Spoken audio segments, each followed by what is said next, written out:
I am Dennis.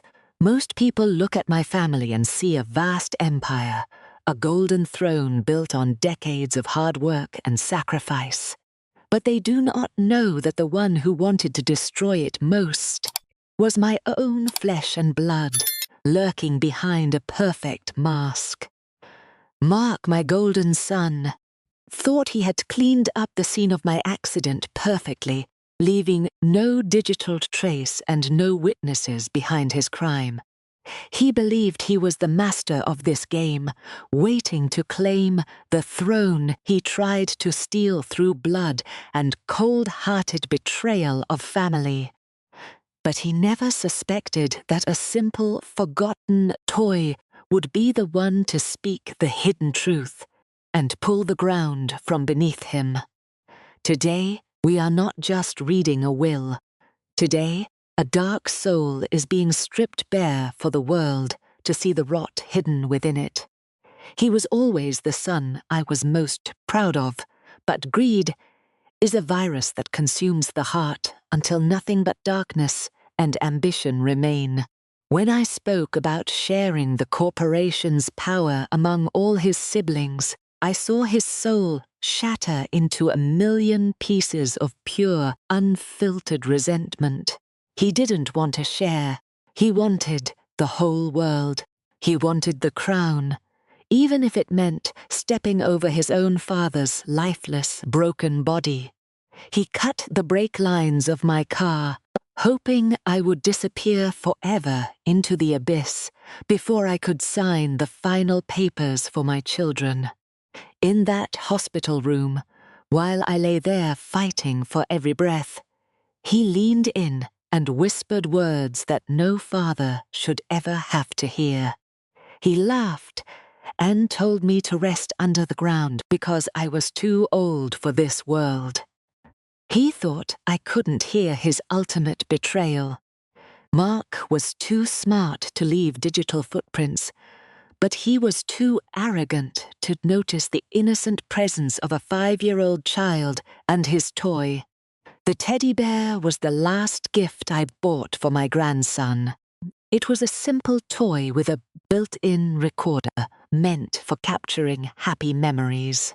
The boy went looking for his father, hiding in the shadows with his silent companion, unaware that the bear's recording mode was switched on and active. Mark was celebrating his victory, shouting to his accomplices about how perfectly he had staged the crash and disposed of all the incriminating physical evidence.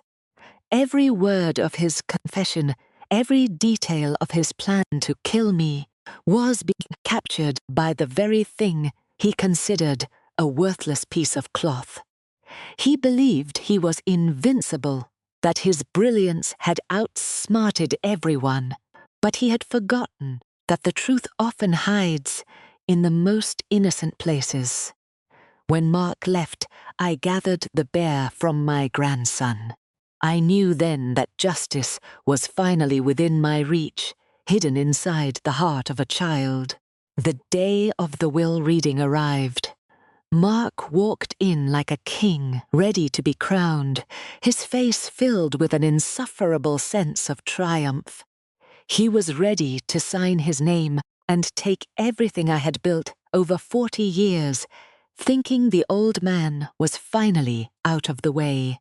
He didn't notice the way I looked at him, or the way his sister's hands were shaking as she held the key to his ultimate destruction. Before he could sign, I gave the signal. It was time for the mask to fall and for the world to see the monster underneath. The room went silent as a crackling voice began to play. At first, it was just background noise. Then the words became chillingly and perfectly clear. His own voice echoed off the walls. The old man is definitely dead. The accident looked like a normal brake failure. I finally have it all. The lawyers looked up in shock, the recording providing the one thing Mark thought he had destroyed. An undeniable and perfect confession of his deep guilt. He tried to speak, to deny it, but the recording was relentless. His own pride had become the very weapon that would now destroy his entire life. Justice may come late, but it always finds its way home. Mark looked at me, and for the first time, I saw real terror in him. I told him that money can buy the silence of many people, but it can never buy the silence of an innocent child's favorite toy. The empire he killed for was now out of his reach forever. He had traded his soul for a throne that he would never sit upon. High society is a trap if we lack love and compassion. I reclaimed my company, but I lost a son long before that tragic accident happened. The world now knows the truth behind the mask. The golden sun was nothing more than a shadow, a hollow man driven by nothing but greed. I survived his darkness, not just for myself, but to protect the future of my family and the legacy that he tried to burn to the ground. In the end, it was the purity of a child that saved us all. The truth was spoken by the heart of a toy that saw everything. Remember, no matter how sophisticated a plan may be, it will always crumble before the simple power of truth and the law of cosmic justice. We will rebuild, not with gold and steel, but with trust and the lessons we have learned from this dark chapter of our family's history. The mask has fallen, the lies are gone, and the truth remains as the only foundation worth building a future upon for the generations to come.